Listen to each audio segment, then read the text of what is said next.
I wanted to ask you, Mrs. Obama, so many women struggle with self-doubt. Do you? And if you do, how do you push past it? I talk about this all the time, especially with the young girls I meet, because they look at people like us in these positions and they think, well, you must have been born into that place, which is one of the reasons why when I meet with young girls, I don't care where in the world it is, I don't want them to know Michelle Obama, the former first lady. I want them to know Michelle Obama, that girl from the south side of Chicago. I want to break down that wall of impossibility to let them know that I am them and they are me. And yes, every other moment I feel self-doubt, because when you and society intentionally does that to women and girls. It starts at a very early age. We question our value, our worth. We question how we look, how we talk, where we're from. There are people with power who want us to stay small. They want us to stay doubtful.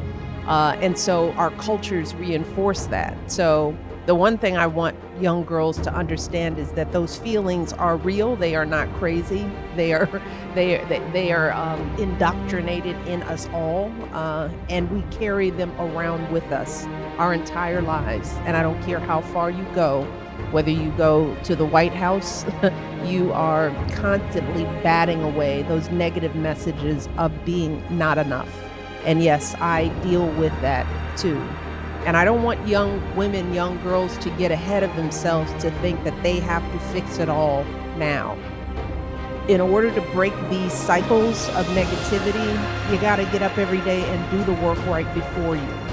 That means getting your education when the opportunity presents itself, and then focusing on that, doing the work, doing your homework, getting to the next stage in life. Because if you take those small steps over time, you build up a lifetime of another story for yourself.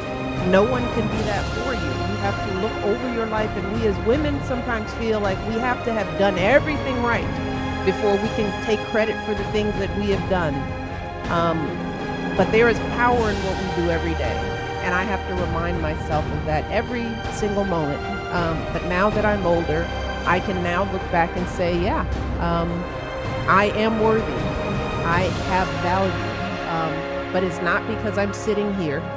I had that value when I was 3, when I was 5, when I was 7, when I was 12. And for the young girls out there, you have it now. You just have to take the time to realize it and be patient with yourself as you do it, because the process takes a lifetime.